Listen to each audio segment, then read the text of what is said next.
Hoje mergulhamos na vida de uma lenda viva, o homem que foi a batida do coração do rock and roll.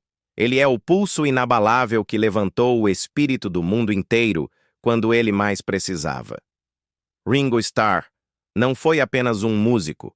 Ele foi o ritmo que transformou a simplicidade em pura magia, a faísca de alegria que transformou 4 jovens de Liverpool na banda mais influente da história da humanidade.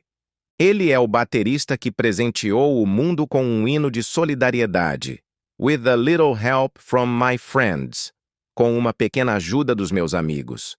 Uma canção que levou gerações inteiras através da solidão, da escuridão e da esperança. Mas, por trás daquele sorriso contagiante, esconde-se uma história de sobrevivência brutal. Desde uma infância esmagada pela pobreza extrema, marcada pelas cicatrizes da guerra, até ser quase destruído em leitos de hospital, onde um menino frágil lutou contra a morte não uma, mas 2 vezes. Ringo se ergueu do nada para se colocar entre os maiores músicos que já pisaram nesta terra. Hoje, falamos de Sir Ringo Starr, nomeado cavaleiro pela coroa britânica por sua imensa contribuição à arte. Ele é adorado em todos os continentes e valorizado como a alma pulsante dos Beatles, a banda que mudou a humanidade para sempre. Seu nome foi talhado na glória eterna da Catedral da Música. No entanto, o que poucos veem é que cada triunfo foi comprado com uma dor impensável. Por trás da fama, existiu o tormento de nunca se sentir digno o suficiente, o colapso nas garras do vício e a dor dilacerante de perder seus irmãos de alma, John Lennon e George Harrison. 2 irmãos na música cujas mortes abriram feridas que nunca cicatrizaram por completo. E agora, aos 85 anos, o último Beatle em pé caminha em direção a uma tempestade mais sombria do que qualquer outra anterior. Relatos recentes sugerem que seu corpo envelhecido lhe sussurra avisos que ele não pode mais ignorar. Uma batalha silenciosa se fecha em torno do último guardião da chama dos Beatles. Antes de continuarmos com esta dramática história, não se esqueçam de dar like no vídeo como um gesto de respeito por este talento extraordinário e pelo espírito inabalável que continua a inspirar o mundo. É de partir o coração saber que o homem que um dia levantaria o mundo com alegria começou sua vida em um lugar onde a alegria mal podia respirar. E que cruel ironia que o ritmo adorado por milhões tenha nascido sob a queda de bombas e os soluços aterrorizados de uma mãe solitária, lutando desesperadamente para proteger seu único filho de uma guerra que ele jamais escolheu. Ringo Starr, nascido Richard Starr Kay em 7 de julho de 1940, veio ao mundo no distrito de Dingle, em Liverpool. Era um bairro da classe trabalhadora tão pobre e castigado pelo clima que até as paredes pareciam cansadas e vencidas. Quase todas as noites, os bombardeiros alemães rugiam sobre suas cabeças, fazendo vibrar as janelas rachadas e sacudindo a poeira do teto. Dentro daquela casa de tijolos vermelhos, apertada e humilde, sua mãe Elsie o abraçava com força, enquanto as sirenes de ataque aéreo uivavam lá fora, sussurrando promessas de segurança que ela não tinha certeza de que poderia cumprir. Quando Ringo completou 3 anos, a tragédia atingiu novamente, mas desta vez, de dentro. Seu pai havia partido, sem explicação, sem despedida, apenas uma partida silenciosa que deixou um vazio permanente dentro do menino. Elsie, uma mulher de imensa coragem, trabalhou até a exaustão total. Limpava casas de dia e servia bebidas em bares à noite, voltando para casa com as mãos trêmulas e os sapatos encharcados pela chuva fria de Liverpool. Em 1944, quando não podia mais pagar o aluguel, ela empacotou seus poucos pertences em uma caixa e levou seu filho para um quarto mais barato, determinada a mantê-lo seguro, mesmo enquanto o mundo exterior desmoronava. Mas o mundo atingiria novamente. Desta vez, atacaria seu corpo pequeno e frágil. Em 1946, com apenas 6 anos, o que deveria ser um procedimento simples de apêndice, transformou-se em um pesadelo. Uma infecção devastadora, uma peritonite, quase o matou. O pequeno Ringo caiu em coma. Enquanto os médicos sussurravam previsões sombrias do lado de fora da porta, sua mãe orava em corredores que cheiravam a desinfetante e medo. Quando ele acordou, fraco e pálido como um fantasma, começou uma estadia de 1 ano no hospital.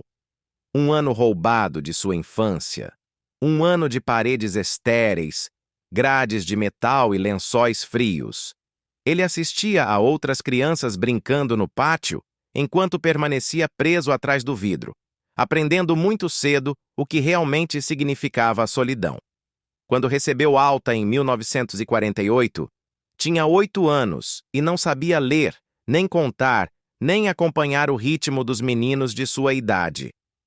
Passei mais tempo em hospitais do que na escola, ele admitiria mais tarde, metade com humor, metade com uma dor que nunca se desvaneceu por completo. Então, como se o destino não tivesse terminado de o pôr à prova, outro golpe veio em 1953. Ele contraiu tuberculose durante um surto na escola. Foi enviado para um sanatório por 2 longos anos. 2 anos de separação total. 2 anos de refeições silenciosas em solidão. 2 anos onde o tic-tac de um relógio substituiu o som das risadas dos amigos. As paredes eram cinzentas, os invernos mais frios, e cada dia se misturava com o seguinte numa névoa de tristeza. Mas foi naquela escuridão que ocorreu um milagre. Uma enfermeira colocou uma baqueta de algodão em sua mão e lhe disse para bater no armário de metal ao lado da sua cama. Aquele pequeno eco, aquela batida abafada, despertou algo brilhante dentro dele. Um profissional de saúde deu-lhe um disco, e ele o tocou incessantemente, agarrando-se ao ritmo como se fosse um salva-vidas no meio do oceano. Quando finalmente regressou à casa, por volta dos 15 anos, o mundo parecia familiar e estranho ao mesmo tempo. A escola já não era uma opção. Ele tinha ficado demasiado para trás. Então, ele vagueou pelas ruas ásperas de Dingle, um lugar governado pela pobreza e pelo orgulho ferido. A violência pairava no ar como fumo denso. Ringo, pequeno, de voz suave e fisicamente enfraquecido por anos de doença, tornou-se um alvo fácil. Rapazes mais velhos e maiores que ele o empurravam, zombavam dele e o encurralavam em becos escuros, lembrando-o de que, neste mundo duro, ele era o estranho.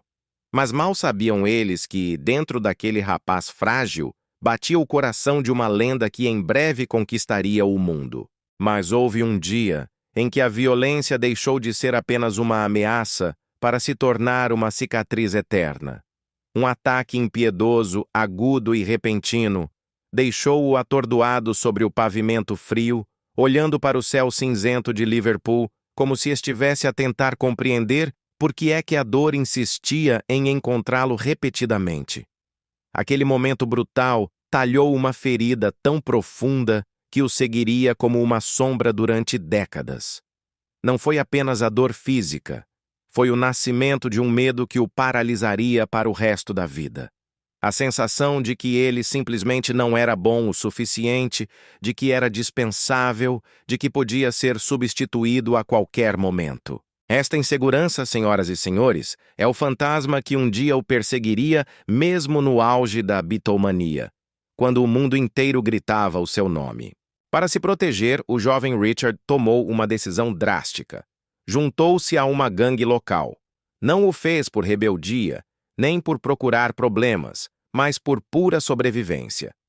As ruas ensinaram-lhe lições cruéis: andar depressa, manter a cabeça baixa e vigiar cada sombra. Mas através de todo aquele caos, o ritmo permaneceu. Era uma batida suave nas mesas, uma pulsação que ele sentia no peito, uma pequena faísca que se recusava a extinguir-se sob o peso do medo. É quase impossível imaginar como um menino que passou metade da sua infância a lutar para respirar em hospitais podia sair para o mundo sem nada, sem educação, sem dinheiro, sem futuro. Quando Ringo deixou o sanatório em meados da década de 1950, não regressou a um mundo de oportunidades, mas sim a fome fria e úmida do distrito de Dingle. Imaginem becos encharcados pela chuva incessante, o pó de carvão a assentar em cada parapeito de janela e mães a diluir o guisado com água para que durasse mais uma noite. Os ventos eram tão cortantes que se infiltravam pelas paredes finas das casas sociais como facas invisíveis. Mais de uma vez, ele e a mãe tiveram que se abraçar para partilhar o calor corporal, simplesmente porque não havia mais nada a que se agarrar na casa. E como os anos de doença lhe tinham roubado a escola, Richard Starkey, de 15 anos, entrou na idade adulta da única maneira que os pobres conhecem: trabalhando. A fábrica engoliu-o inteiro. Turnos de 10 horas, limalhas de ferro agarradas à sua pele suada, óleo a queimar-lhe a garganta. Cada som metálico das máquinas lembrava-o de quão frágil ainda era o seu corpo, mas naquela selva de metal ensurdecedor, ele encontrou uma pequena misericórdia. A música era a única coisa que não doía. Ele diria anos mais tarde. E assim, quase como um ato de desafio, começou a bater novamente. Ritmos suaves e obstinados contra a borda do seu posto de trabalho, recusando-se a deixar que a vida o silenciasse. Foi no meio dessa desolação que o destino piscou fracamente. Durante os intervalos de almoço, Ringo e o seu amigo Roy Trafford esgueiravam-se para a cave da fábrica. Ali, onde a ferrugem, a pedra úmida e a maquinaria velha enchiam o ar, transformaram o lixo em instrumentos, caixas de cartão, latas de biscoito, mesas velhas. Por vezes, os trabalhadores que passavam riam-se, chamando aos seus ritmos barulho de criança. Mas os rapazes continuavam a tocar, porque para dois rapazes que não tinham nada, o ritmo parecia ser a única rebelião que possuíam. Então chegou o dia que mudaria tudo. O Natal de 1957. Seu padrasto, Harry Graves, um homem que trouxe estabilidade para sua vida, deu-lhe uma bateria de segunda mão, surrada e velha. Era um bumbo que cambaleava, uma caixa com a borda amassada e um prato martelado a partir de uma tampa de lata de lixo. Os vizinhos sorriram com escárnio ao ver aquele monte de sucata, mas para Ringo, aquilo era a salvação. Ele praticava com uma obsessão febril, tocando até que a pele dos seus dedos se abria e sangrava. Depois de turnos brutais na fábrica, corria para casa através da névoa de Liverpool, subia as escadas aos pulos e tocava até que a dor nas suas mãos abafasse toda e qualquer dor no seu peito. Em 31 de julho de 1957, quando subiu ao pequeno palco do Cavern Club, com o grupo Eddie Clayton Skiffle, com sapatos remendados e cheirando a maquinaria, sentiu pela primeira vez que a vida poderia estar a oferecer-lhe uma porta para sair da escuridão. O verdadeiro ponto de virada veio em 1959. Numa noite, após um set num pequeno salão de dança úmido e cheio de fumo, um cantor alto e extravagante de Liverpool chamado Rory Storm aproximou-se dele. Rory tinha notado algo que outros ignoravam: a maneira como Ringo mantinha o tempo perfeito, mesmo com baquetas baratas e tambores amassados. "Aquele garoto tem feeling", disse ele à sua banda. O baterista dos The Hurricanes precisava ser substituído, e Ringo, embora calado, magro e ainda inseguro do seu valor, aceitou a oportunidade. A sua audição não foi glamourosa. Foi numa sala fria, com equipamento emprestado e um punhado de clientes habituais do clube a olhar com ceticismo. Mas quando começou a tocar, cada batida caiu exatamente onde deveria estar: constante, musical, inabalável. Foi contratado no ato. No final daquele ano, ele já era membro de pleno direito de Rory Storm and the Hurricanes, o ato mais popular de Liverpool, muito maior do que os Beatles naquela época. Pela primeira vez na sua vida, sentiu-se escolhido.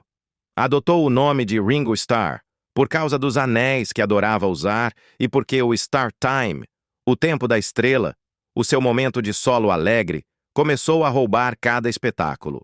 Mas, amigos, não se deixem enganar pelas luzes do palco. Por trás dos aplausos viviam as velhas dificuldades.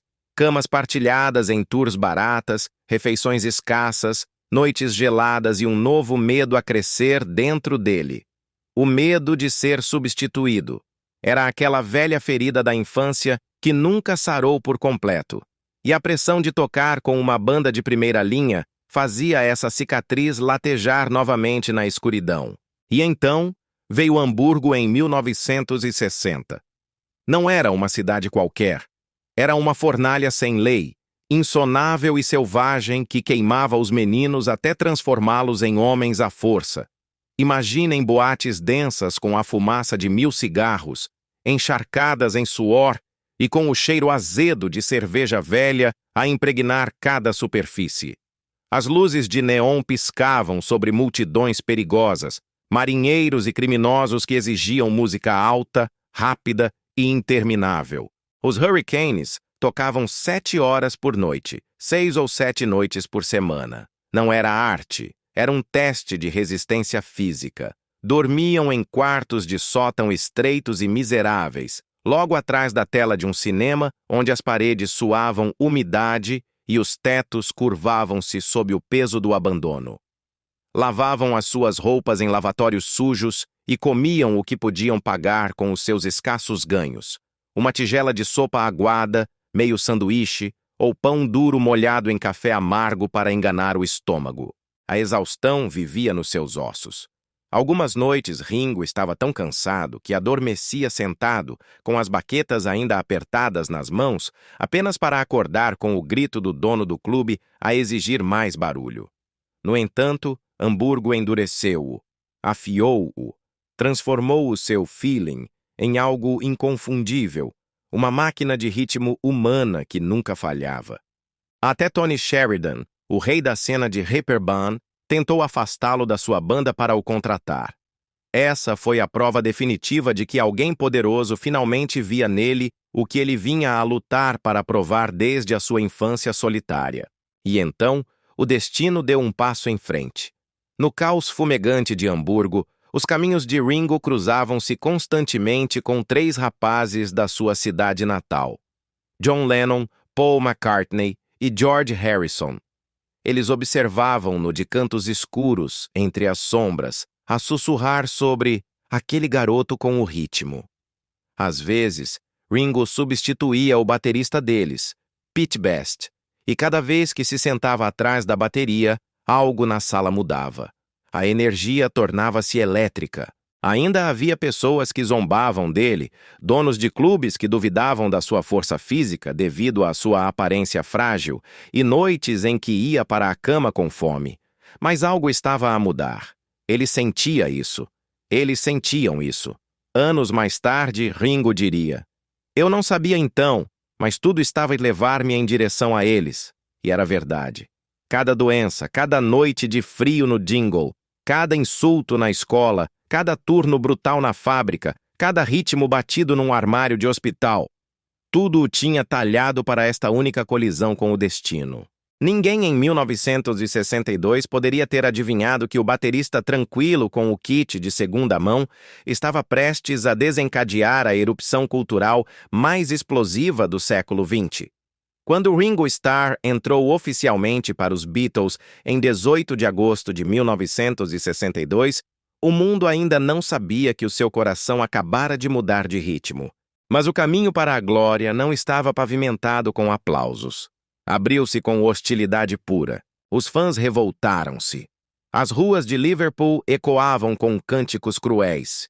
Pete para sempre, Ringo nunca. George Harrison levou uma cabeçada no olho fora do Cavern Club por defendê-lo, e cartas com ameaças reais chegavam à porta da casa de Ringo.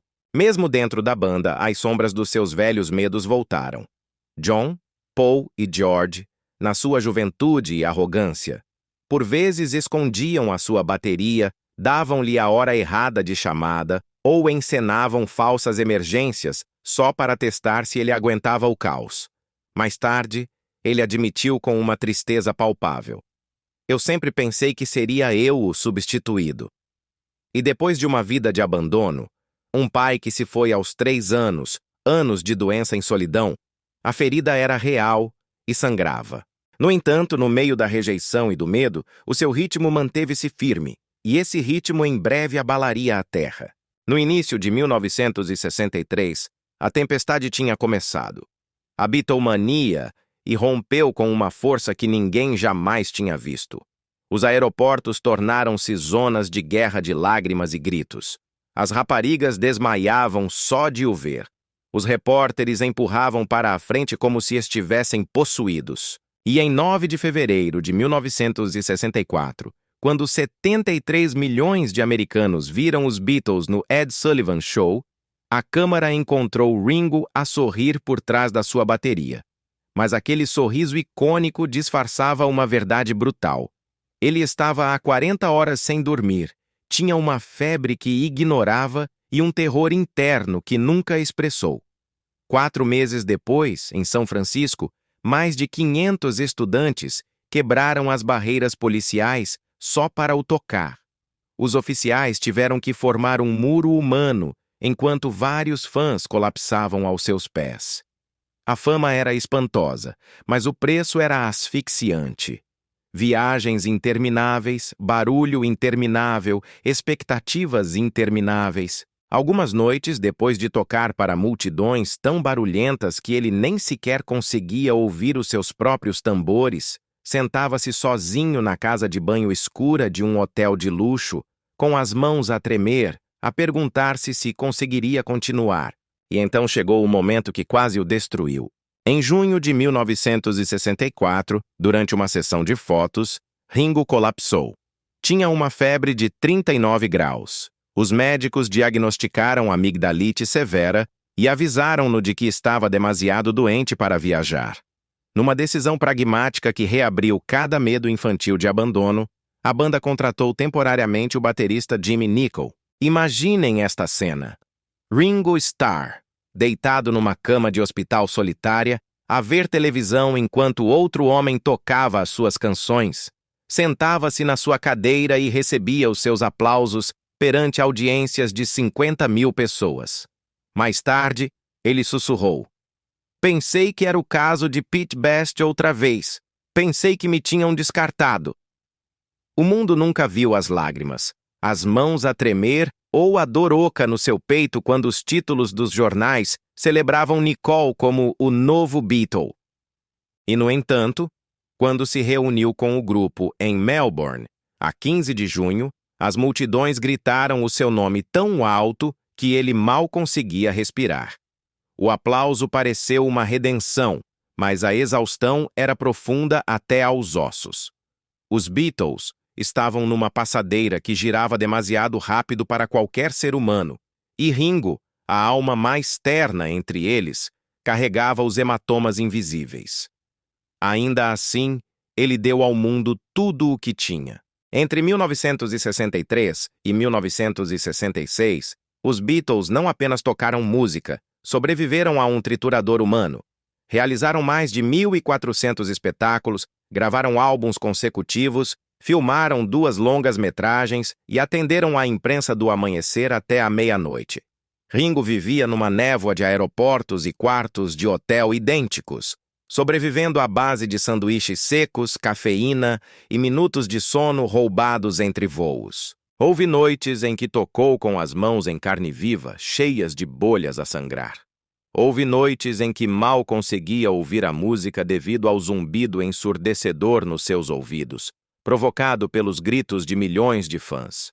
Houve dias em que o seu corpo suplicava por descanso, mas ele seguia em frente porque o mundo inteiro dependia dele. E em 1965, no auge desse turbilhão, a rainha Elizabeth II concedeu aos Beatles o MBE, membro da Ordem do Império Britânico, uma honra que coroou 4 rapazes pobres de Liverpool como tesouros nacionais. Mas, em tudo, o ritmo nunca vacilou. A sua abordagem canhota numa bateria para destros criou aquele swing único que impulsionou sucessos como Ticket to Ride, Rain e, claro, With a Little Help from My Friends, a canção que se tornaria um salva-vidas através das gerações. Mesmo quando os holofotes se tornavam mais quentes e as multidões mais perigosas, ele continuava a ser a âncora da banda, o centro estável de um ciclone cultural. Em 1966, quando os Beatles se retiraram das tours para se fecharem no estúdio e criarem os álbuns revolucionários que definiriam a música moderna, Ringo tornou-se o artesão silencioso por trás das suas paisagens sonoras mais ambiciosas. A sua percussão em A Day in the Life ainda é uma das atuações mais estudadas na história do rock. O seu toque, solto, humano e comovente, tornou-se a batida de uma era.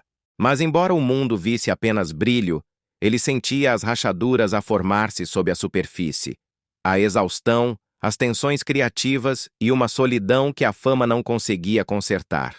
Ringo era o ritmo que mantinha o milagre unido, o homem que dava tempo a uma geração, mesmo enquanto lutava para evitar que a sua própria vida perdesse o compasso. É de partir o coração perceber a rapidez com que o sonho mais brilhante do mundo começou a escurecer à sua volta. Em 1966, com apenas 26 anos, Ringo Starr chegou a Manila acreditando que seria mais um triunfo. Em vez disso, encontrou-se no meio de um pesadelo que parecia saído de uma zona de guerra. Um simples mal-entendido com as autoridades políticas transformou o aeroporto numa armadilha mortal. Multidões furiosas pressionavam de todos os lados. Os soldados cerraram a sua formação e o perigo pairava no ar como fumo tóxico. O seu manager, Brian Epstein, foi derrubado no chão. O seu assistente, Mal Evans, foi pontapeado até que o sangue manchasse a sua camisa. A banda teve que arrastar as suas malas através de um túnel de raiva e gritos. Ringo diria mais tarde que nunca tinha visto tanto medo nos olhos de John Lennon. Manteve a voz firme apenas porque os outros precisavam dele. Naquele momento, eles já não eram os Beatles. Eram 4 jovens aterrorizados a tentar manter-se vivos. Eles escaparam das Filipinas, mas Ringo carregou o tremor daquele dia dentro de si para sempre. E depois, nas Bahamas, enquanto filmavam o filme Help, a humilhação continuou com teasing racista e tensão política. Foi a primeira vez que Ringo sentiu que o mundo começava a dar-lhes as costas.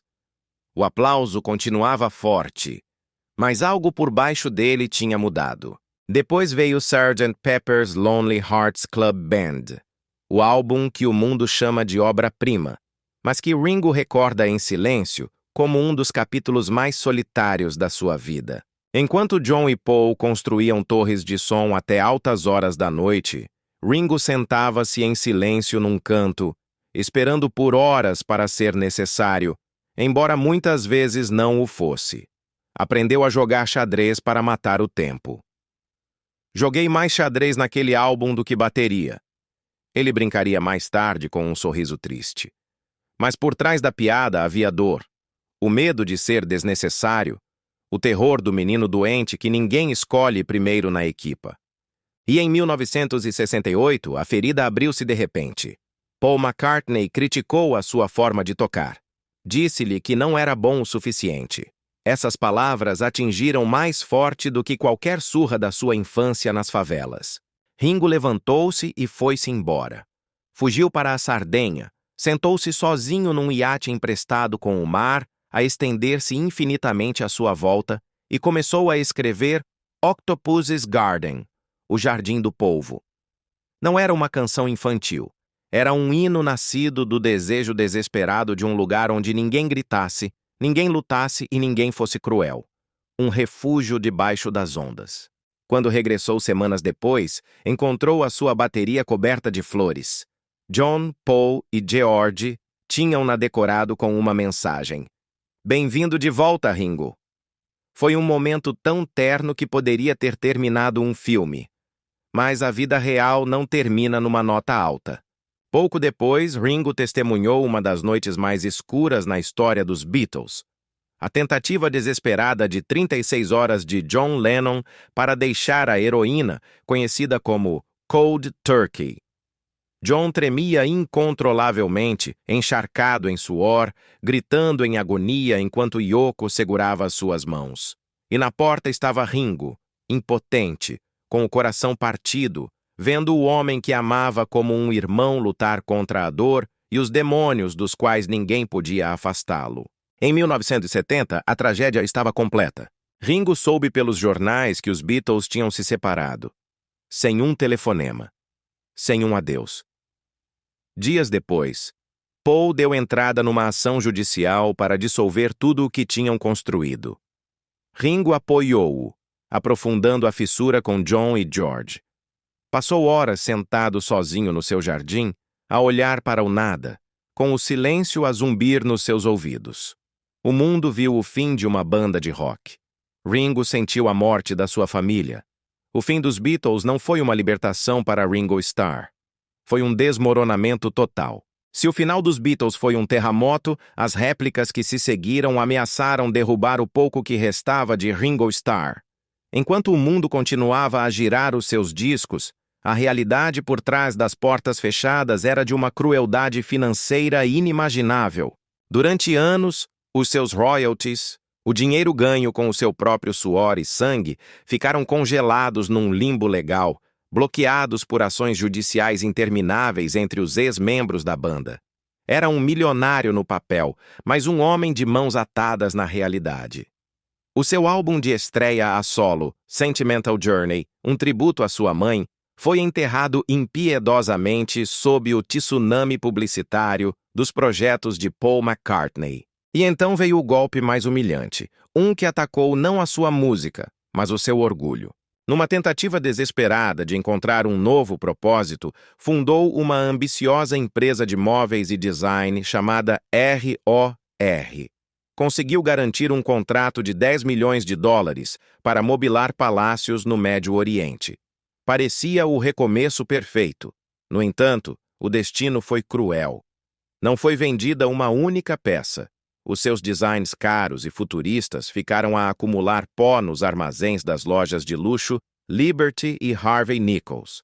Aqueles móveis não eram apenas madeira e metal. Eram um monumento ao fracasso silencioso. Ringo, outrora adorado por milhões, agora enfrentava cara a cara o colapso financeiro, a insegurança artística e a pergunta mais aterrorizadora que um homem pode fazer a si mesmo em frente ao espelho. Quem sou eu sem eles? Procurou refúgio no cinema, esperando que o ecrã grande lhe oferecesse a segurança que a música lhe negava. Mas o cinema não foi um refúgio. Foi uma armadilha de espelhos deformados. Em The Magic Christian, 1969-70, teve que enfrentar cenas tão desconfortáveis e estranhas que mais tarde confessaria que desejava ter abandonado o set.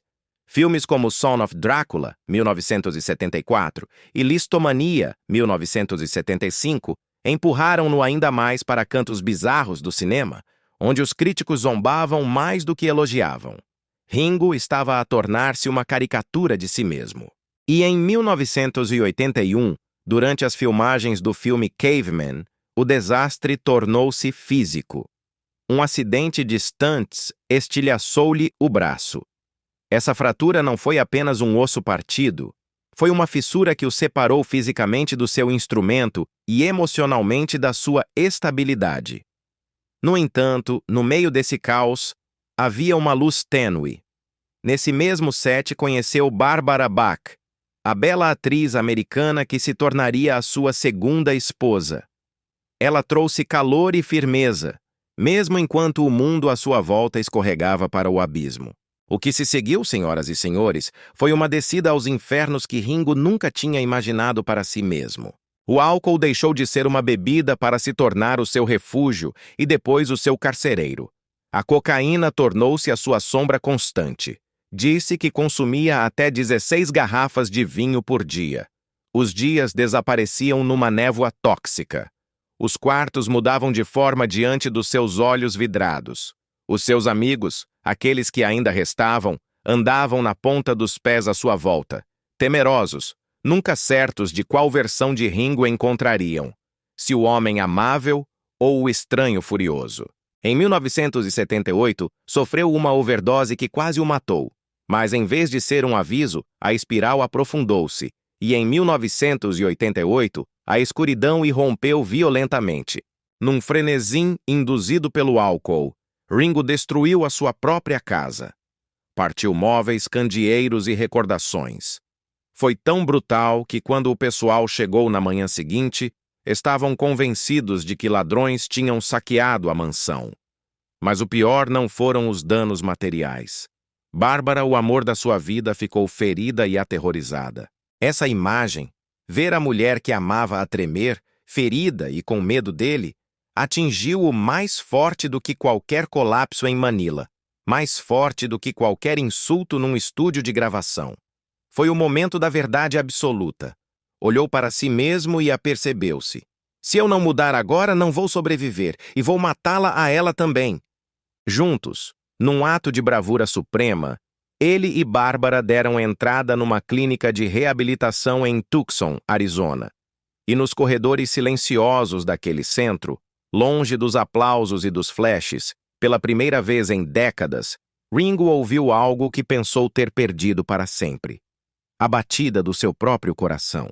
O seu renascimento não foi barulhento nem glamouroso. Foi disciplinado, humilde e espantoso. Depois de sair da reabilitação em 1989, Ringo cortou o álcool e as drogas pela raiz, uma decisão que manteve com uma vontade de ferro por mais de 3 décadas. Ele abraçou a meditação 2 vezes por dia, adotou uma dieta baseada em vegetais e eliminou o alho e a cebola devido a alergias que havia ignorado por anos. Lentamente, o homem que uma vez adormecia, agarrado às baquetas por exaustão, agora acordava com clareza, propósito e uma gentileza que tinha estado enterrada sob camadas de dor. E então deu um passo que redefiniria o seu legado para sempre. Formou a All-Star Band. No início, os críticos riram. Chamaram-lhe nostalgia barata. Uma faísca temporária de uma estrela que se desvanecia. Mas Ringo acreditava em algo mais profundo. Com formações rotativas de músicos de classe mundial, ele voltou a subir ao palco. Não como um ex-Beatle, não como uma relíquia, mas como um homem que se recusava a render-se. Ao longo de 30 anos e inúmeras tours, encheu teatros e arenas em todo o mundo, provando que a resiliência, não a fama, é a verdadeira medida do espírito de um artista. Mesmo quando a vida testou as suas velhas feridas, ele manteve-se firme. A sua amada narração em Thomas the Tank Engine, Thomas e seus amigos, um papel que o apresentou a toda uma nova geração de crianças, foi-lhe retirada após uma disputa contratual e ele foi substituído por George Carlin. Os fãs protestaram, os pais queixaram-se e o velho aguilhão regressou. O medo de ser substituído, de não ser querido. Mas desta vez, Ringo não colapsou.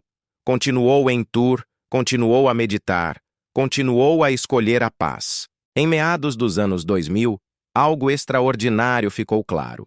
Ringo Starr tinha atravessado um limiar que poucos artistas alcançam. Já não vivia na sombra dos Beatles.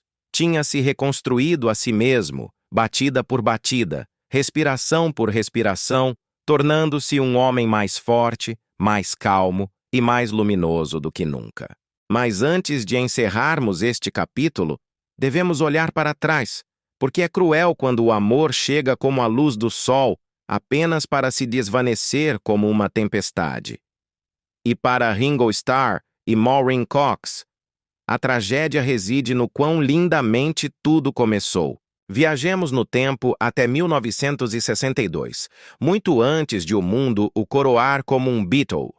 No úmido e escuro Cavern Club, Ringo notou uma cabeleireira adolescente, tímida e de cabelo escuro. Era uma rapariga que baixava o olhar sempre que ele lhe sorria, mas que olhava intensamente quando pensava que ele não estava a observar. Não havia nada de glamouroso no seu mundo então.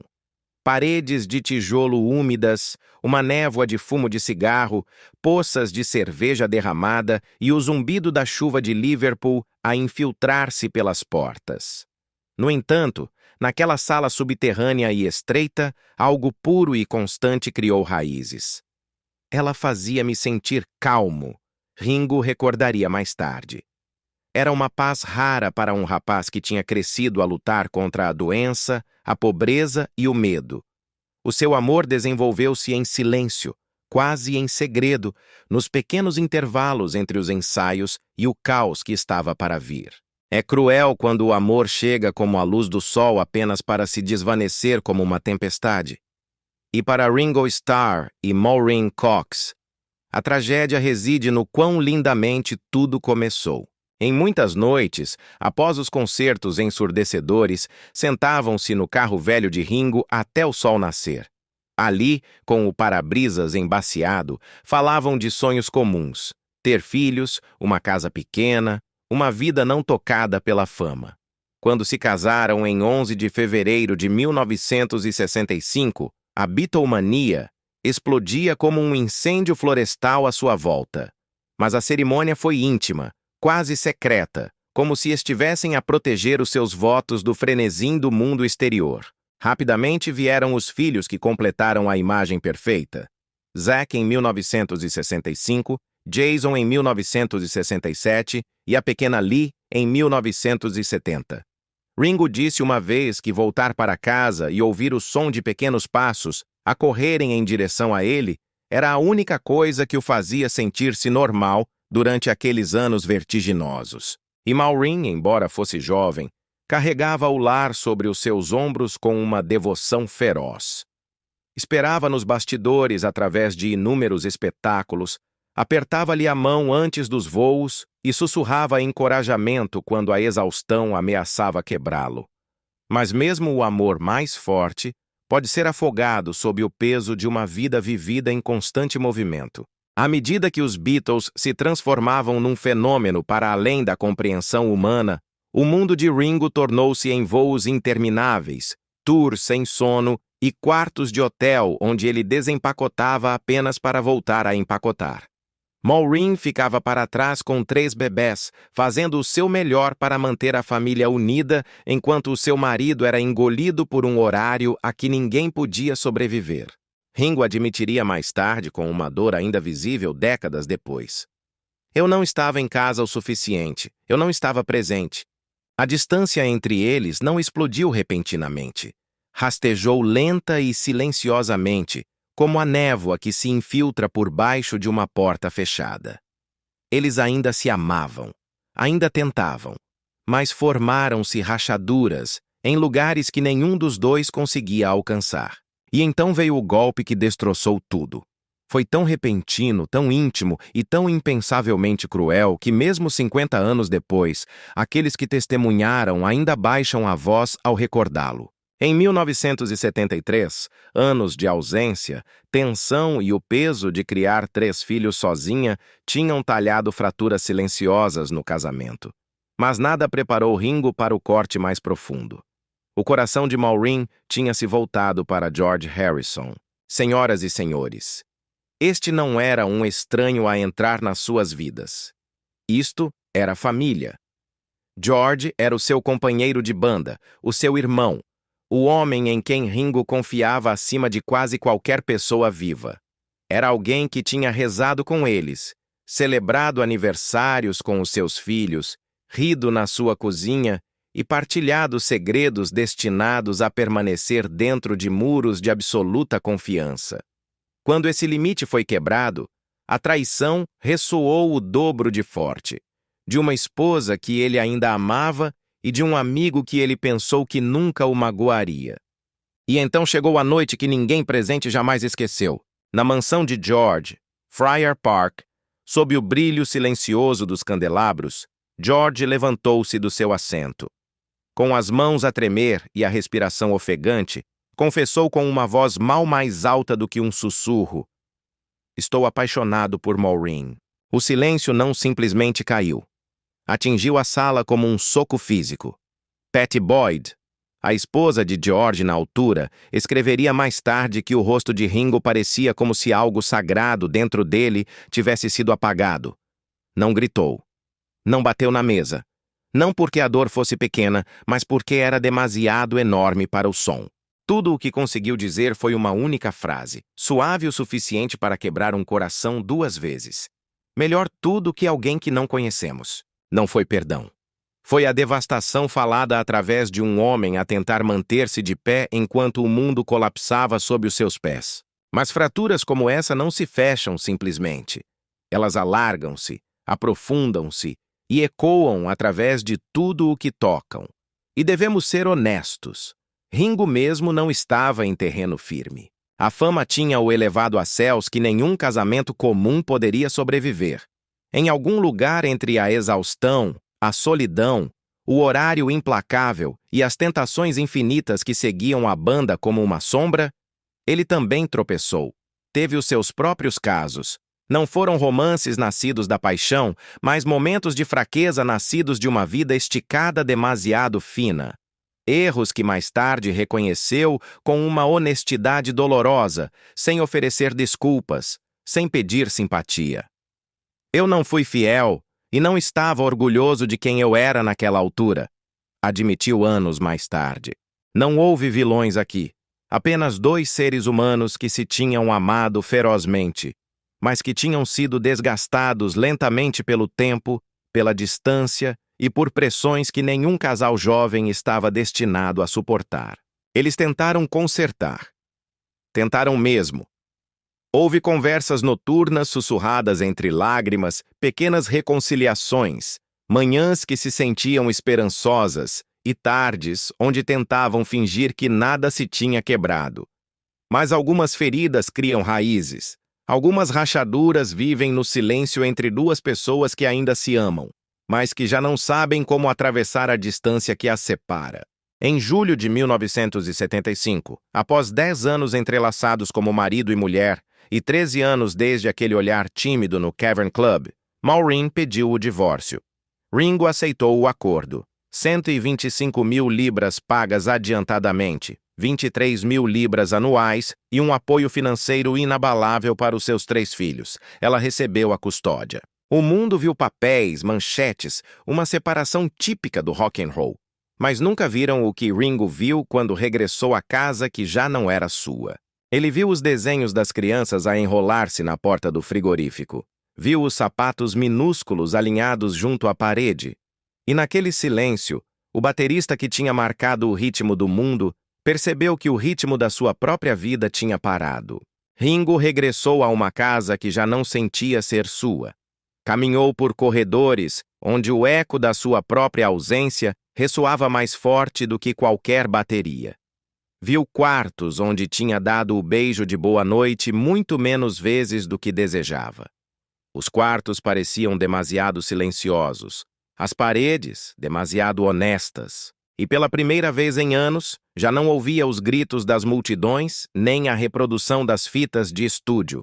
Ele ouvia a si mesmo, ouvia a sua ausência, os seus erros, o seu coração partido. Anos mais tarde, numa das confissões mais vulneráveis da sua vida, finalmente pôs palavras àquela dor.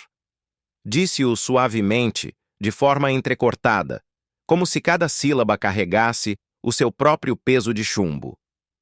Eu não a perdi num momento, perdi-a aos poucos. Cada vez que eu não estava lá, a vida separava-nos suavemente. O tempo passou. Ringo casou-se novamente. Maureen reconstruiu o seu mundo. E justo quando a paz parecia finalmente ao alcance da mão, a tragédia regressou com uma crueldade mais afiada do que qualquer traição amorosa. Em 1994, Maureen foi diagnosticada com leucemia, um cancro do sangue implacável que devastou o seu corpo, apesar de meses de tratamento brutal. Quando Ringo soube que ela estava a definhar, que a luz do seu primeiro amor se extinguia, não hesitou. Correu. Literalmente, correu para o hospital. As testemunhas lembram-se de o ver agarrado ao batente da porta do quarto do hospital, com os olhos vermelhos e o peito apertado, como se estivesse a tentar fisicamente evitar que o universo colapsasse novamente. Sentou-se ao lado da sua cama, pegou na sua mão frágil e sussurrou-lhe recordações que só os dois conheciam. Falou-lhe das noites de Liverpool debaixo da chuva, dos sonhos ingênuos no Cavern Club, da pequena casa de banho onde ela lhe cortava o cabelo antes de ser famoso, dos bebés que ela embalava sozinha quando o mundo exigia que ele estivesse noutro lugar. Sob as frias luzes fluorescentes do hospital, com apenas 48 anos, Maureen partiu. A dor espalhou-se por toda a família alargada dos Beatles. Paul McCartney escreveu a canção Little Willow em sua homenagem. George Harrison, devastado, enviou flores e retirou-se para o seu próprio luto silencioso. E Ringo, que uma vez foi seu marido, uma vez sua tempestade e uma vez seu refúgio, parou num canto do quarto e chorou. Chorou pela rapariga que o amou muito antes de o mundo saber o seu nome. Ele carregou essa perda pelo resto da sua vida. Não como castigo, nem como culpa, mas como uma recordação silenciosa e permanente de que o amor é frágil, de que a confiança é sagrada e de que a ausência, lenta, silenciosa, despercebida, pode desfazer até os laços mais fortes forjados em ferro. Mas a vida, na sua misteriosa sabedoria, raramente deixa um vazio sem tentar preenchê-lo. Recuemos um pouco no tempo, para os anos anteriores a essa tragédia final. Tinham passado 5 longos anos desde o seu divórcio. 5 anos de noites blur em aeroportos. 5 anos de quartos de hotel onde o silêncio se sentia mais forte do que os aplausos. 5 anos de um homem a tentar fugir de uma angústia que sempre o conseguia alcançar. E então, em 1980, no set poeirento e sufocado pelo sol do filme Caveman, o destino colocou Barbara Bach à sua frente. Ela era uma atriz americana, bonita e forte, mas o mais importante era como ela o olhava. Bárbara não olhava para Ringo como um Beatle. Não o olhava como uma lenda viva. Ela olhava para ele e via o rapaz magoado que ainda se escondia dentro do homem. A sua primeira conversa foi tímida, quase desajeitada. O tipo de troca entre duas pessoas que tinham esquecido como a suavidade se sentia. No entanto, algo na sua firmeza o desarmou. Anos mais tarde, Ringo diria: "Ela trouxe-me uma paz que eu não sabia que existia." Enquanto Bárbara recordaria que ele a fez rir numa altura em que o seu próprio mundo parecia sem cor. Contra todas as probabilidades, duas almas cansadas encontraram-se no deserto mais improvável. Os seus primeiros anos juntos foram um milagre do comum para um homem que tinha vivido demasiado tempo no caos. Cozinhavam juntos, refeições às vezes comestíveis, às vezes queimadas ao ponto de ficarem irreconhecíveis, e picavam-se um ao outro como se fossem jovens novamente. Sussurravam piadas nos camarins, davam as mãos durante os voos longos e descobriram o conforto tranquilo de acordar ao lado de alguém que decidia ficar. Em 27 de abril de 1981, apenas 6 anos depois de o seu primeiro casamento colapsar, Ringo casou-se com Bárbara numa cerimônia deliberadamente pequena, como se estivessem a proteger um novo começo frágil do barulho do mundo. As suas famílias fundiram-se suavemente. Os filhos de Ringo, Zac, Jason e Lee, e os filhos de Bárbara, Francesca e Diane. Mas o casamento revela verdades que o amor por si só não pode suavizar. E o primeiro teste veio cedo, tão cedo que a vida parecia determinada a perguntar-lhes: será que se escolhem um ao outro de verdade? No final de 1980, antes de casarem, eles conduziam por um troço tranquilo de estrada após um longo dia no set de filmagem. De repente, um carro que vinha na direção oposta perdeu o controlo. Tudo o que se seguiu veio em flashes violentos. O guincho agônico dos pneus, uma explosão ofuscante de faróis brancos, o grito sufocado de Bárbara e o instinto puro de Ringo. O seu braço disparou pelo peito dela como se a sua carne e os seus ossos pudessem protegê-la do impacto do metal. Então o mundo girou. O metal amarrotou-se como papel. O vidro estilhaçou-se em 1000 pedaços. A noite abriu-se de repente. Quando o carro finalmente parou, virado e fumegante, o silêncio foi aterrorizante. O pó flutuava através dos feixes dos faróis partidos como cinza a cair. Ringo provou o sangue. O ferrão metálico era agudo contra o ar frio da noite. Olhou para o seu lado. Bárbara jazia inerte, com o cabelo emaranhado e a respiração superficial.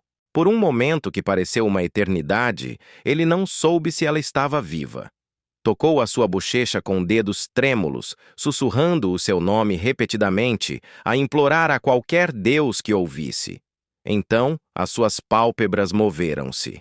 Ela abriu os olhos e desatou a chorar de alívio antes de colapsar nos seus braços. Eles saíram a rastejar dos destroços, com as roupas rasgadas e as pernas a tremer, a apoiarem-se um no outro para manter o equilíbrio, enquanto o vento noturno pressionava contra os seus ferimentos. Um motorista que passava finalmente parou. Os seus faróis a iluminar as duas figuras à beira da estrada. Dois sobreviventes agarrados um ao outro, tendo enganado a morte juntos. Foi naquela berma da estrada que souberam que nada, nunca mais, os separaria. Sangue nas suas mãos, pó nos seus rostos, agarrados um ao outro como se a própria gravidade dependesse daquele abraço desesperado. Os paramédicos que chegaram ao local disseram mais tarde que tiveram sorte. Muita, muita sorte. Um segundo mais tarde, um ângulo diferente, uma polegada mais para a esquerda, e a sua história poderia ter terminado ali mesmo, como mais uma tragédia num pedaço de asfalto esquecido sob a luz da lua. Mas sobreviver tem uma maneira estranha de reescrever o coração humano.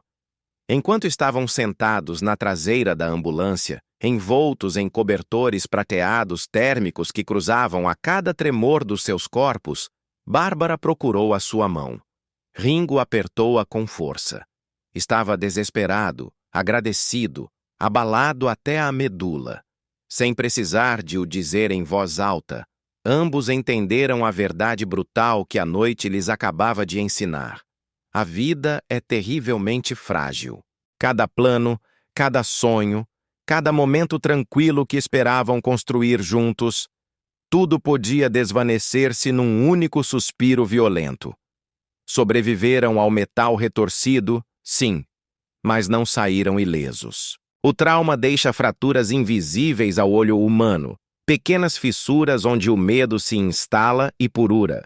Nas semanas que se seguiram, a exaustão física da filmagem fundiu-se com o terror persistente do choque. Os seus horários separavam-nos. As inseguranças não ditas rastejavam pelas lacunas do silêncio. Algumas noites abraçavam-se com tanta força que doía, aterrorizados de que se soltassem, o outro desapareceria. Outras noites sentiam-se separados por oceanos de distância, mesmo estando deitados na mesma cama. Porque é isso que a proximidade da morte faz. Faz o amor parecer precioso, mas também expõe cada medo oculto de o perder. E, no entanto, através de todos os tremores, uma verdade brilhava mais do que qualquer coisa que o acidente tentasse roubar-lhes. Eles tinham se escolhido um ao outro uma vez. Tinham se escolhido de novo à beira daquela estrada partida. E continuariam a escolher-se em cada versão do futuro que fossem corajosos o suficiente para construir. Mas então, a escuridão aprofundou-se. E aqui, amigos, é onde a história se torna mais humana e dilacerante. A adição não visitou o seu casamento como um convidado barulhento. Invadiu-o em silêncio, implacavelmente, como um vazamento de água lento que afoga uma casa por dentro antes que alguém ouça o primeiro estalido. A bebida de Ringo saiu do controlo, espiralando muito para além do que o amor ou a razão podiam tocar. E Bárbara, carregando o peso de uma família fundida, a fama global, o medo pós-traumático e as suas próprias feridas não ditas, também escorregou para a dependência. Ela admitiria mais tarde que não caiu por acidente. Ela tinha escolhido o entorpecimento nos dias em que a realidade parecia demasiado afiada para sobreviver. E Ringo, nos seus momentos mais honestos em frente ao espelho, aceitou que ele também tinha tomado decisões que traíam a melhor versão do homem que queria ser. Não eram vilões, não eram vítimas. Eram simplesmente duas pessoas exaustas a perder o controlo ao mesmo tempo. Cada um a afogar-se na tempestade sem saber como nadar em direção ao outro. Havia manhãs que nenhum dos dois conseguia recordar por completo. Tardes engolidas por uma névoa química que apagava as horas, e noites em que o lar que tentavam construir tremia como uma estrutura frágil empurrada por ventos invisíveis. As conversas transformaram-se em discussões circulares. O riso transformou-se num silêncio pesado. Os amigos deram um passo atrás, desconfortáveis. E o mais doloroso de tudo, os seus filhos olhavam com olhos arregalados e assustados, como duas pessoas que adoravam se apagavam à frente deles, transformando-se em sombras pálidas dos pais que ansiavam. Em 1988, o colapso era inconfundível. Ringo disse mais tarde que mal reconhecia o homem no espelho, e Bárbara confessou que temia não apenas perdê-lo a ele, mas perder-se a si mesma para sempre. O seu ponto de ruptura não veio com gritos. Chegou com a clareza silenciosa e aterrorizante de que estavam a segundos de destruir tudo o que amavam. Então, juntos, a tremer, sem fôlego e aterrorizados, tomaram a decisão mais corajosa das suas vidas. Caminharam para um centro de reabilitação em Tucson, Arizona. Foi a primeira vez em anos que enfrentaram a sua dor lado a lado, em vez de o fazerem sozinhos. O silêncio entre eles naqueles corredores estéreis já não era frio nem castigador. Era o silêncio de duas pessoas finalmente demasiado cansadas para continuar a fugir. Pediram perdão com vozes que falhavam. Perdoaram com mãos trêmulas. E choraram até não restar mais nada para enterrar. Aprenderam a sentar-se com o desconforto em vez de o adormecerem com álcool. Aprenderam a falar em vez de se fecharem. Aprenderam a amparar-se um ao outro sem medo de quebrar. E lentamente, muito lentamente, peça por peça frágil, começaram a reconstruir as vidas, o amor e o futuro que quase tinham perdido para sempre. O que surgiu depois não foi um casamento perfeito. Foi um casamento corajoso. Um casamento ganho a pulso, não herdado por sorte. Ringo abraçou a sobriedade como se fosse o seu último salva-vidas. Começou a meditar 2 vezes ao dia, protegendo a sua saúde com uma disciplina nascida da gratidão pura. E em vez de medo, Bárbara refletiu o seu esforço, escolhendo a clareza sobre o caos, a devoção sobre a distância. Juntos, remodelaram o seu lar para o transformar num santuário. Não através de grandes declarações públicas, mas através de escolhas diárias, o tipo de escolhas sobre as quais os casamentos duradouros são verdadeiramente construídos. Mais de 40 anos depois, ainda estão lado a lado. Um amor que não sobreviveu porque foi fácil, mas porque lutaram por ele quando era mais difícil. E na sua jornada reside uma verdade tranquila, poderosa o suficiente para estabilizar qualquer um que esteja a ouvir esta história. O amor não se mede pela perfeição, nem pela ausência de tempestades. O amor mede-se por quem segura a tua mão quando o teto desaba e pela vontade de reconstruí-lo juntos, tijolo a tijolo, assim que o sol nasce. Mede-se pelo que reconstruís depois das tempestades, pelas noites em que ficas quando ir embora parece mais simples, e pela coragem de escolherem-se um ao outro de novo quando o mundo te grita para soltares. À medida que envelhecemos, a vida tem uma forma suave mas insistente de virar os nossos rostos para o início. Para as memórias do local de nascimento, para as mãos que nos seguraram primeiro, para as feridas das quais nunca nos afastamos realmente. Para Ringo Starr, essas feridas vieram na forma de 3 pessoas cujo amor o fez e cujas ausências mais tarde o desfizeram. Um pai que mal conheceu, uma mãe que foi o seu mundo inteiro e um padrasto que o amou até o tornar em si mesmo. As suas partidas não vieram de repente. Vieram como 3 tempestades separadas ao longo de 13 anos, cada uma talhando nele um tipo diferente de luto. Cada uma a atingir uma parte dele que nem toda a fama nem toda a fortuna do mundo poderiam proteger jamais. O primeiro a ir foi o seu pai biológico, Richard Starkey Sr., em 1981, após anos de saúde frágil agravada por complicações cardíacas. Este era um homem cuja ausência tinha definido a vida inicial de Ringo mais agudamente do que a sua presença alguma vez o fez. Tinham tentado uma reconciliação na idade adulta, conversas tentativas, visitas educadas, o tipo de aproximação silenciosa que 2 estranhos com sangue partilhado tentam oferecer um ao outro. Mas algumas distâncias, meus amigos, não se medem em quilômetros, mas sim em anos que não se podem rebobinar. Quando chegou a chamada anunciando a sua morte, Ringo sentou-se sozinho numa sala silenciosa, sentindo algo estranho e oco. Não era devastação. Era algo mais tranquilo, mais pesado. Era o luto de perder uma história que nunca chegou a ler. Cada pergunta que uma vez esperou fazer, cada frase que nunca disseram, de repente ficou selada para sempre. Não era a dor de perder alguém próximo. Era a dor tépida de perceber que nunca teve realmente a oportunidade de ter um.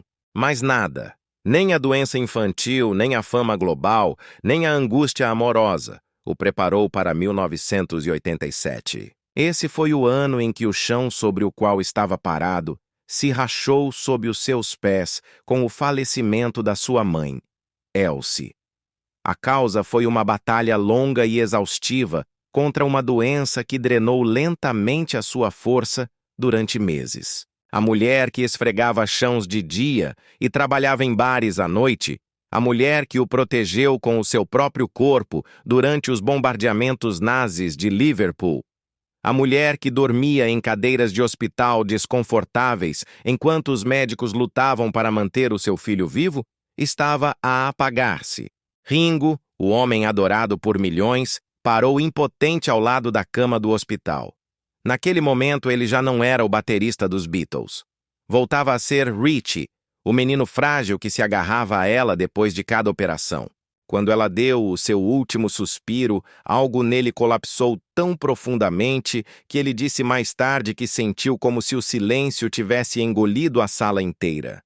Ao sair pelas portas do hospital para o ar frio da noite, apercebeu-se de que a fama era impotente ali.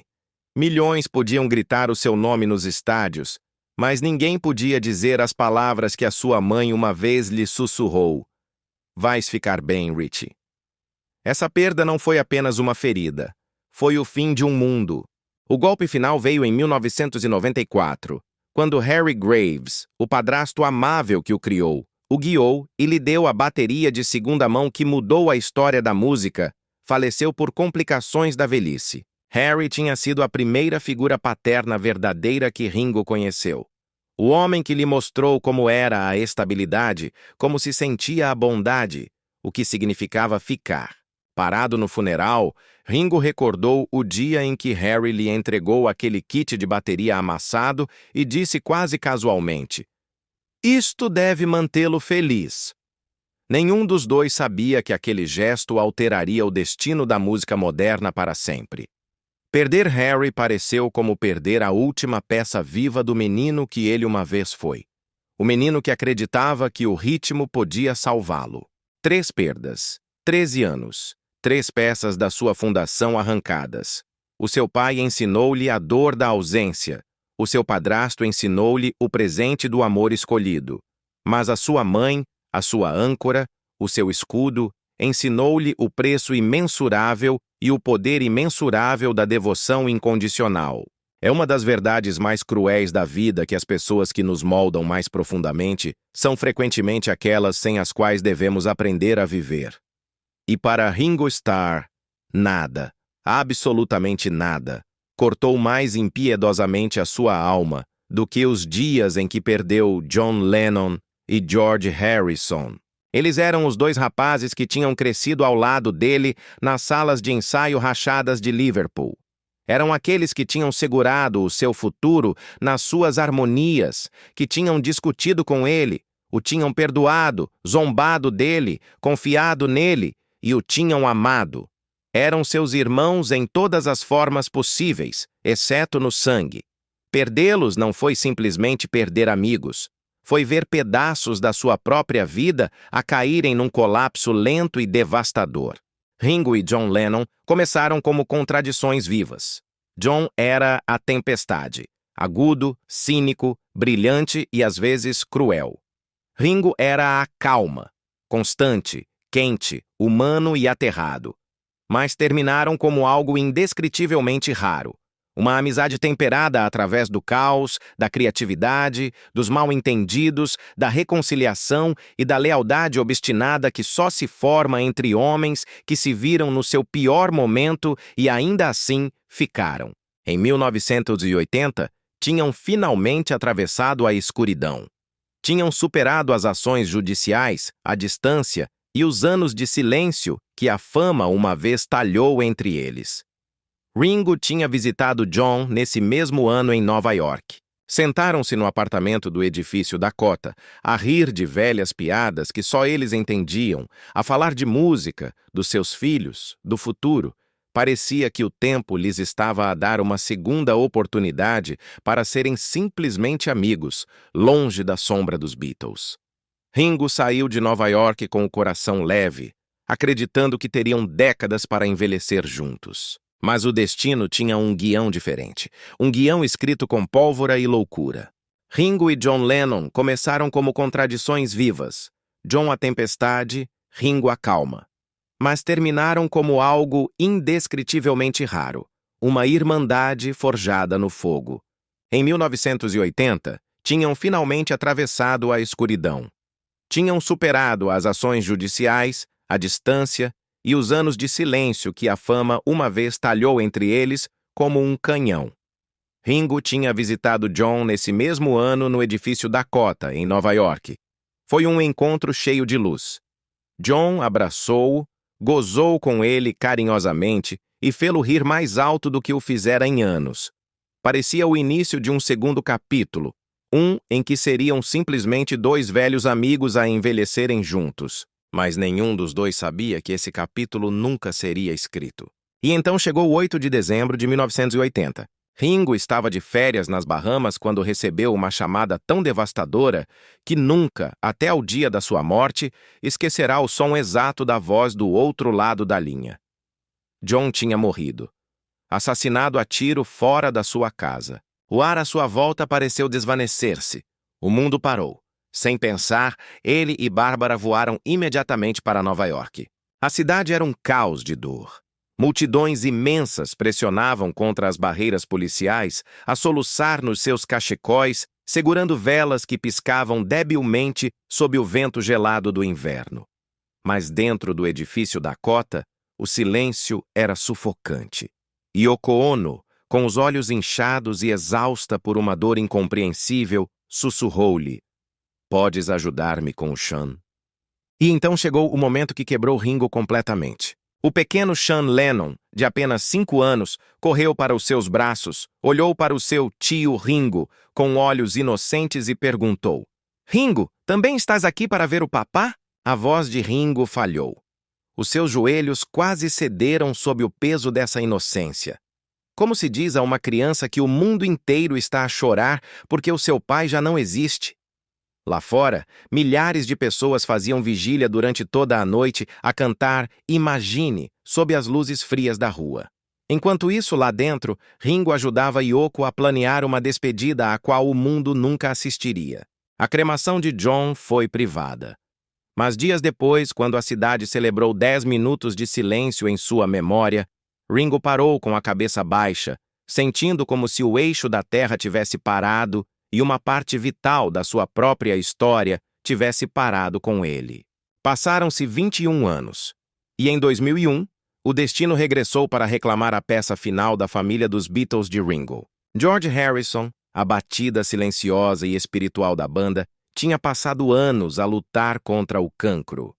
Primeiro foi a sua garganta, depois os seus pulmões, e finalmente uma propagação terrível que nenhum tratamento podia travar. E talvez, o que tornou a doença de George ainda mais devastadora para Ringo não foi apenas a perda iminente, mas tudo o que já tinham sobrevivido juntos. A sua amizade tinha se rachado profundamente durante os anos dolorosos da década de 1970, quando a proximidade entre George e Maureen cruzou uma linha que quase destruiu a irmandade dos Beatles. Foi uma ferida que poderia tê-los separado para sempre. Mas com o tempo, humildade e uma coragem que poucos veem na vida real, os dois homens escolheram o perdão em vez da raiva. Ringo disse mais tarde que o dia em que se reconciliaram sentiu como se tivesse recuperado o meu irmão. Esse perdão tornou-se a ponte que os levou aos seus últimos anos.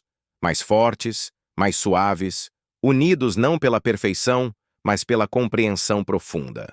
Quando George adoeceu, todas as tempestades passadas se tinham acalmado. Os velhos ciúmes, os mal-entendidos, tudo isso se derreteu muito antes de o cancro chegar. O que restava era algo mais puro. Dois homens que se tinham conhecido como rapazes caminharam através da fama como jovens e finalmente aprenderam a amar-se como homens maduros. Ringo visitava-o frequentemente, às vezes apenas para se sentar na mesma sala, às vezes para rir como se estivessem de volta aos camarins de Hamburgo. Perto do final, Ringo voou para Los Angeles, local onde George passava os seus últimos dias. George jazia frágil, magro, consumido pela doença, mas ainda brilhava com aquela faísca brincalhona e luminosa nos seus olhos.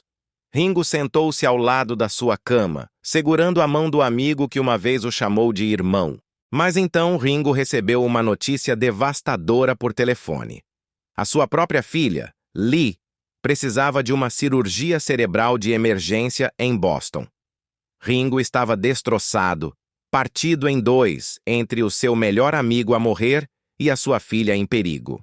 Ele inclinou-se para George e, com lágrimas nos olhos, sussurrou: Tenho que ir para Boston por causa da Lee. E George, com uma ternura inimaginável, apesar dos tubos, apesar da dor, apesar do corredor do tempo que se estreitava, levantou o olhar, sorriu debilmente e sussurrou de volta: Queres que eu vá contigo? Amigos, parem um momento nessa frase. Queres que eu vá contigo? Não falava de uma viagem de avião. Era a expressão final e perfeita de quem era George Harrison, compassivo, maroto, luminoso mesmo à beira da vida, oferecendo o seu espírito para acompanhar o seu amigo, mesmo quando o seu corpo já não podia mover-se. Ringo saiu do quarto com lágrimas a escorrer pelo seu rosto, sabendo na parte mais profunda da sua alma que acabara de dizer adeus.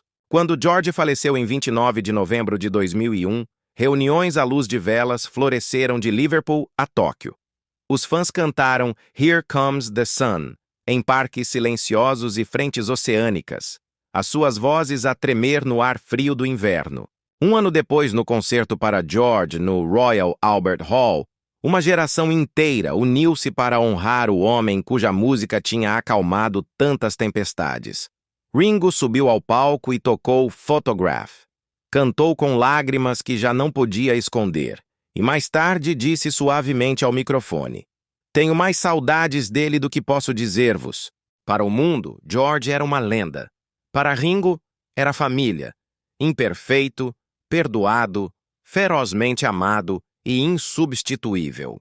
Nos anos que se seguiram, Ringo recusou-se a deixar que as suas histórias se transformassem em tragédias.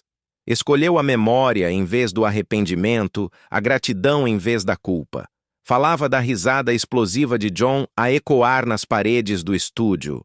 Falava da sabedoria tranquila de George durante as noites caóticas em Hamburgo. E honrava aqueles risinhos ridículos e incontroláveis que os quatro partilhavam na traseira das carrinhas depois dos espetáculos. Ele entendeu o que tantos falham em ver: que os argumentos, os mal-entendidos e as fraturas são parte da arquitetura do amor, mas não definem o seu legado. Que o conflito morre conosco, mas o amor sobrevive a tudo. E assim, em cada sinal de paz e amor que faz com os seus dedos, em cada batida de bateria que toca, em cada menção suave dos seus nomes, Ringo mantém-nos vivos. São duas constelações para as quais ele ainda olha quando a noite se sente demasiado tranquila e o palco demasiado grande para um único homem. John e George partiram, mas através de Ringo, a sua luz nunca esmoreceu. No entanto, é estranho e cruel como a vida às vezes não atinge o corpo, nem mesmo o coração, mas as memórias que construímos para nos mantermos unidos. Recuemos a 1979. Ringo Starr já cambaleava sob o peso de um casamento que colapsava, uma incerteza profissional asfixiante e os primeiros sussurros obscuros da adição. Foi então que outro golpe chegou sem aviso prévio. Não rugiu em direção a ele como uma tempestade, Rastejou silenciosamente como o luto, vestindo fumo como roupa. Quando o fogo foi descoberto na sua casa em Hollywood, a mansão já exalava um ar negro e espesso, como se estivesse a expulsar o passado, uma memória de cada vez. As chamas não eram violentas no início, mas eram impiedosas. O fumo curvava-se pelos corredores muito antes de alguém sentir o perigo, deslizando por baixo das portas, subindo pelas prateleiras, engolindo fotografias, cartas e a frágil história de uma vida vivida em movimento. Os bombeiros entraram a correr, as suas botas a bater nas tábuas do chão molhadas, as mangueiras a cortar a névoa tóxica. Ninguém ficou ferido fisicamente, e por isso Ringo estava profundamente grato. Mas o alívio foi breve, porque o que as chamas reclamaram não era substituível por dinheiro ou fama. Peças de uma vida demasiado íntima para voltar a possuí-las transformaram-se em cinzas. Dentro daquelas paredes vivia a versão de Ringo que o mundo nunca viu. Esboços privados que os seus filhos fizeram enquanto o esperavam no estúdio. Presentes feitos à mão por fãs, guardados com carinho dentro de gavetas. Notas que ele e os outros Beatles rabiscaram em pedaços de papel durante os seus dias mais famintos em Liverpool. Havia fotos cândidas de Hamburgo, queimadas pela metade nas bordas. A letra de Maureen em envelopes, agora chamuzada até ficar ilegível. E o mais doloroso, pequenas pegadas de mãos de argila que o seu filho Zack tinha pressionado uma vez como presente para o Dia do Pai. Fitas com gravações inéditas derreteram-se em formas irreconhecíveis. Nada naquela casa estava emoldurado para exibição pública. Tudo era guardado porque carregava uma pulsação. Quando o fogo finalmente morreu e a última brasa se apagou, os bombeiros guiaram-no através do que restava. Ringo moveu-se lentamente através das ruínas. Sem gritos, sem teatro, apenas com a tranquilidade oca de um homem que absorve a perda sem espetáculo. As vigas carbonizadas gemiam sob o peso da água. Uma fotografia da sua mãe curvava-se como uma pétala preta e quebradiça. Uma jaqueta dos dias de Hamburgo jazia fundida ao chão. Ele agachou-se num ponto e levantou suavemente um envelope meio queimado, tocando o canto chamuzado como se fosse pele humana. Mais tarde, diria com uma tristeza infinita: pareceu como perder capítulos de um livro que nunca terminei de ler. Capítulos que nunca vou recuperar. Nunca falou publicamente sobre aquela noite em detalhe. Não houve entrevistas sensacionalistas. Simplesmente reconstruiu em silêncio, da mesma forma que se tinha reconstruído a si mesmo tantas vezes antes. Mas aqueles próximos dele notaram uma mudança depois. Pequena, mas inconfundível. Tornou-se mais protetor com as pessoas do que com os objetos. O fogo lembrou-lhe que o passado é feito de cinza, a menos que seja levado em frente através do amor e das pessoas que permanecem. As memórias não vivem nos objetos, vivem em nós. É uma das crueldades mais silenciosas da vida que o corpo se torna frágil justo quando o coração se torna sábio. E para Ringo Starr, os anos entre 2022 e 2025 não foram medidos em álbuns ou tours. Foram medidos em respirações, em corredores de hospital, nos momentos suaves e trêmulos, quando até um homem que tinha sobrevivido à doença infantil, à fama global, à adição e à morte dos seus melhores amigos, finalmente deve confrontar a verdade que todo o ser humano enfrenta. O tempo pede um ajuste de contas. Em 2022, numa idade em que a maioria dos homens já se reformou há muito tempo para as suas poltronas, Ringo ainda oferecia alegria a milhares todas as noites. Mas então chegou a Covid, 2 vezes no mesmo ano. O vírus obrigou-o a cancelar espetáculos para os quais tinha ensaiado com o entusiasmo de um jovem de 20 anos. Os fãs em todo o mundo ficaram chocados, não porque a doença na sua idade fosse incomum, mas porque ele sempre tinha parecido intocável, a faísca eterna por trás da bateria. O que mais lhe doía não era a febre nem a fadiga profunda nos seus ossos. Era imaginar os fãs à espera no frio fora das arenas, às quais ele de repente não podia chegar. Odeio desapontar as pessoas. Sussurrou ele a Bárbara uma noite, com a voz quebradiça como porcelana fina. Ela, a sua companheira inabalável, pôs um cobertor sobre os seus ombros, beijou-lhe a testa e murmurou com a sabedoria de quem caminhou pelo fogo com ele. Carregaste o mundo por tempo suficiente, meu amor. Deixa o mundo carregar-te por um bocado. A recuperação veio lenta, mas brilhante, como a luz da manhã depois de uma longa chuva. E assim chegamos ao dia de hoje. Ringo Starr tem 85 anos. O seu corpo está mais magro, o seu cabelo grisalho, mas quando sobe ao palco, algo milagroso acontece. Senta-se atrás daquela bateria, levanta as mãos a fazer o sinal da paz com os 2 dedos e sorri. Não é o sorriso de uma celebridade, é o sorriso de um sobrevivente. É o menino doente de Liverpool que venceu a morte no hospital. É o baterista que manteve o ritmo enquanto o mundo mudava. É o homem que perdeu os seus irmãos, enterrou o seu primeiro amor, lutou contra os seus próprios demônios na garrafa e saiu do outro lado, não amargurado, mas grato. Hoje, Ringo Starr continua a ser o guardião da chama. Continua a tocar não porque tem que o fazer, mas porque o ritmo é o que o mantém vivo. E a sua mensagem para o mundo continua a ser tão simples e profunda como sempre. 3 palavras que sobreviveram a todas as guerras e a todas as perdas: paz e amor. Porque no final, quando as luzes se apagam e a música se desvanece, é a única coisa que realmente resta. No início de 2023, Ringo estava novamente no palco, a acenar, a sorrir, a acender salas inteiras com os ritmos que uma vez despertaram o século XX. Mas a idade move-se de forma diferente da fama. Não grita, sussurra. E esse sussurro rapidamente se transformou num aviso que ele não podia ignorar. Em meados de 2024, durante testes de rotina, os médicos descobriram algo alarmante. Os seus níveis de glóbulos brancos tinham disparado muito além do saudável. Quase o dobro da minha contagem normal. Partilharia ele mais tarde em voz baixa. Aquele número era um sinal de alerta vermelho. O seu sistema imunológico estava sob uma tensão incomum e lutava desesperadamente para se regular. Não houve sirenes ou anúncios dramáticos na imprensa, apenas um aviso firme e compassivo dos seus médicos numa sala tranquila. Se não parares agora, o teu sistema não aguentará. O teu corpo precisa de parar. Essas palavras atingiram o mais forte do que qualquer febre ou fadiga que tivesse sentido antes. Filadélfia e Nova York foram as primeiras cidades que teve que deixar escapar.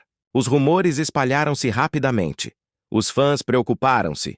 Mensagens de oração chegaram de todos os cantos do mundo. Mas por trás das portas fechadas da sua casa, desenrolava-se algo muito mais íntimo e humano. Vemos Bárbara, a sua companheira de vida, a organizar os seus comprimidos com uma precisão suave, a marcar os horários em notas adesivas coloridas.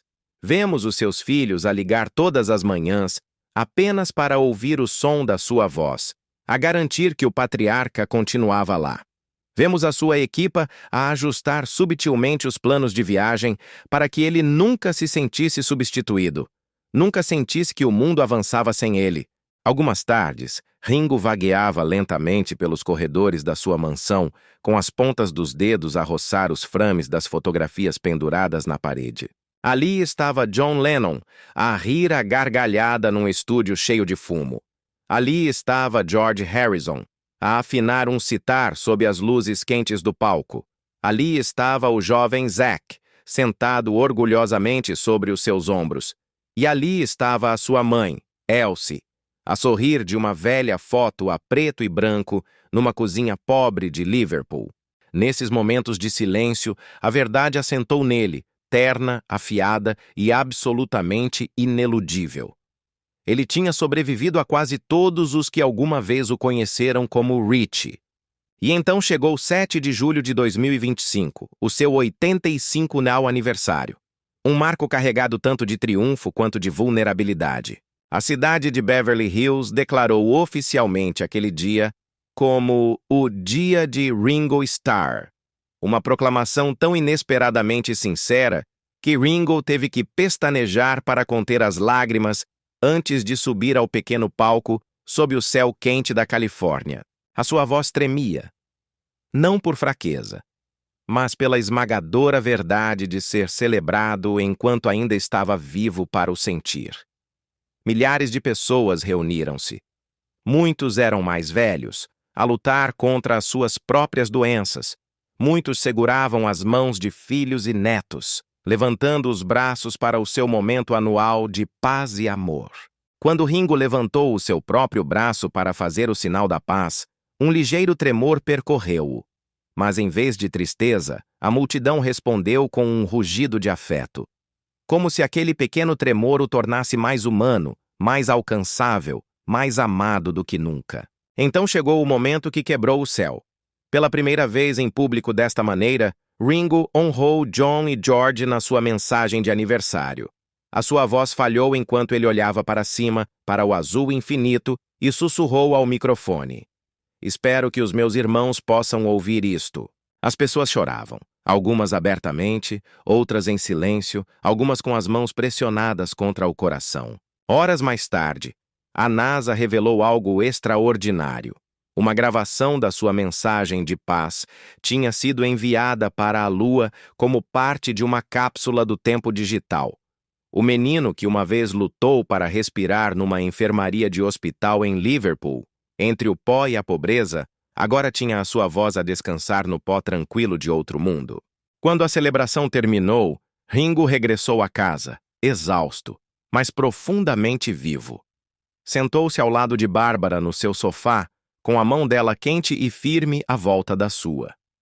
Ainda estamos aqui, sussurrou ela. Ele sorriu.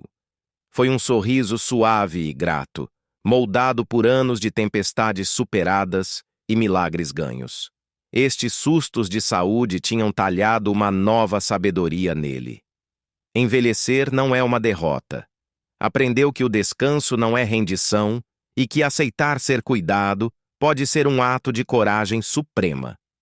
Aprendeu que o espírito pode arder mesmo quando o corpo vacila e que o amor, constante, paciente, inabalável, é a melhor medicina de todas. Quando mais tarde agradeceu aos seus fãs, não dramatizou a sua doença. Simplesmente disse: cuidem de vocês e cuidem uns dos outros. Talvez esse seja o último grande ritmo que Ringo Starr deixará ao mundo. Não o backbeat que impulsionou uma geração de rock and roll, mas o ritmo da compaixão, da resiliência e da coragem tranquila de continuar, mesmo quando o corpo se cansa. Para cada fã que enfrenta a idade, a doença, o medo ou a lenta diminuição da força, a sua história oferece uma verdade suave o suficiente para curar e forte o suficiente para perdurar. Não podemos parar o tempo, mas podemos preencher o tempo que temos com gratidão e com a promessa inabalável de que a paz e o amor ainda importam, especialmente quando a vida se torna frágil. De Liverpool à Lua, obrigado, Sir Ringo Starr. Obrigado pelo ritmo. Hoje, aos 85 anos, Ringo Starr encontra-se no crepúsculo dourado de uma vida que desafia todas as probabilidades. Olhem bem para ele. Este é o homem que se levantou de uma enfermaria de hospital úmida e triste em Liverpool, onde os médicos apostavam que ele não sobreviveria à noite, para construir um império avaliado em 350 milhões de dólares. É um número quase surreal quando comparado com o menino frágil que uma vez lutou por cada respiração entre lençóis emprestados e pobreza extrema. Mas a sua fortuna não é do tipo barulhento e ostentoso que vemos nas celebridades modernas. É uma riqueza em camadas, intencional, construída a partir de décadas de sobrevivência, reinvenção e uma disciplina tranquila. Uma parte significativa do seu patrimônio repousa numa extraordinária constelação de bens imóveis. Mas não são apenas casas, são santuários. Imaginem a sua quinta em Montecito, avaliada entre 20 e 30 milhões de dólares. Não é um palácio de ouro, mas sim um refúgio rodeado por altos eucaliptos, lagos de peixes koi que brilham ao sol e sinuosos caminhos de pedra. Ali, num pavilhão de meditação, o ex-Beatle pratica a mindfulness 2 vezes por dia, encontrando o silêncio que o mundo exterior nunca lhe deu. No interior dessa casa, esconde-se um tesouro para a história da música. Um estúdio de gravação privado. Sob luzes âmbar suaves, descansam os seus kits de bateria Ludwig Vintage, incluindo as réplicas exatas daquelas que impulsionaram o ritmo frenético de A Hard Day's Night. Em Beverly Hills, possui uma mansão de 15 milhões de dólares feita de pedra cor-de-mel, mas os seus corredores não estão cheios de troféus de ego, mas sim da sua própria arte. Pinturas vívidas e coloridas criadas durante as suas manhãs tranquilas após meditar. E ao atravessar o oceano, a sua casa em Chelsea, Londres, continua a ser o seu refúgio criativo, o lugar onde ele desenha, escreve no seu diário e revê fotografias de um mundo que há muito tempo se foi. A sua coleção material é um espelho de uma vida de gratidão. Modelos clássicos de Rolls-Royce, Mercedes e Jaguar, polidos à perfeição. Relógios de edição limitada e recordações dos Beatles com qualidade de museu, pedaços de papel com letras escritas à mão, cartazes de tours raras e até o tambor original que usou no lendário concerto do Shea Stadium.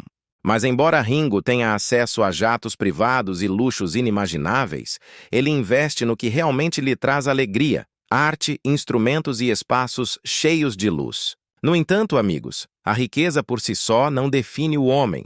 Dentro destas mansões vive um mundo muito mais rico do que qualquer conta bancária. A verdadeira fortuna de Ringo são os chás da manhã com Bárbara, a sua companheira inabalável. São as salas banhadas pelo sol, cheias de fotografias de família e esculturas de cerâmica feitas pelas mãos pequenas dos seus netos. São os livros com os cantos dobrados sobre paz, arte e espiritualidade que descansam na sua mesa de cabeceira. O seu estúdio é tanto um museu quanto um parque infantil. As fitas mestras são guardadas em gavetas com temperatura controlada, mas num canto há um balde cheio de baquetas coloridas e brilhantes, oferecidas livremente a qualquer criança que visite a casa. Os seus filhos, Zach, Jason e Lee, chegam frequentemente, enchendo o lar com guitarras, risadas e o calor geracional de uma família que sarou as suas feridas. Os seus enteados, Francesca e Gianni, permanecem completamente entrelaçados no tecido da sua vida diária. E tecido através de tudo isso está a generosidade. Não para o aplauso, mas por pura empatia. Através da Fundação Lotus, Ringo canaliza milhões de dólares para causas que refletem as feridas que ele próprio sobreviveu. Juntamente com Bárbara, doou $200 mil para o Fundo Vegas Strong para as vítimas de tiroteios em massa. Arrecadou mais de $175 mil, vendendo as suas próprias esculturas de mãos a fazer o sinal da paz. Cada lançamento de arte digital, cada leilão, é direcionado para o bem-estar infantil, recuperação de adições, ajuda a pessoas sem abrigo e tratamento de cancro. Por que ele faz isso? Como disse um trabalhador da sua fundação, ele doa porque se lembra exatamente de como é não ter nada. Doa porque não se esqueceu do frio. Mesmo enquanto a idade pressiona suavemente os seus ombros, a música recusa-se a soltá-lo.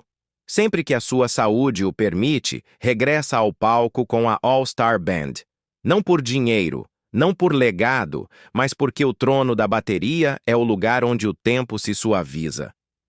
A sua voz é mais gentil, os seus movimentos mais lentos, mas o brilho nos seus olhos quando atinge a primeira caixa permanece intacto. Virgem à passagem do tempo. Cada concerto é uma celebração da resistência, e à medida que envelhece, Ringo fez o que muitos evitam. Planeou para a paz. No seu plano patrimonial privado, garantiu que os seus filhos e Bárbara estejam protegidos, que as peças-chave da história dos Beatles sejam preservadas em museus para a humanidade, e que a sua fundação continue a ajudar os necessitados muito depois da sua partida. Ele quer que o seu nome o sobreviva, não através da riqueza, mas através da bondade. O que nos leva ao coração do seu legado. Apesar das mansões, dos milhões, das honras globais e das gravações enviadas para a Lua, A maior fortuna de Ringo Starr é a sabedoria talhada nele por 85 anos de tempestades e milagres. Perdeu pais, companheiros de banda, casamentos, saúde e peças insubstituíveis do seu passado. Mas cada perda moldou-o num homem mais suave e mais forte. Um homem que escolhe a amabilidade porque conheceu a crueldade. Que escolhe a paz porque caminhou através do caos. Que escolhe o amor porque viu o que acontece quando é recusado. E agora, ao encerrarmos esta jornada épica, deixamos-vos, queridos espectadores, com uma mão aberta e um coração aberto. Se a vida de Ringo vos inspirou, vos comoveu ou vos lembrou da vossa própria força interior, por favor deem like, partilhem este vídeo e subscrevam o canal Golden American Stars. Dos nossos corações para os vossos, que os vossos dias sejam cheios de paz, amor, saúde, abundância e alegria.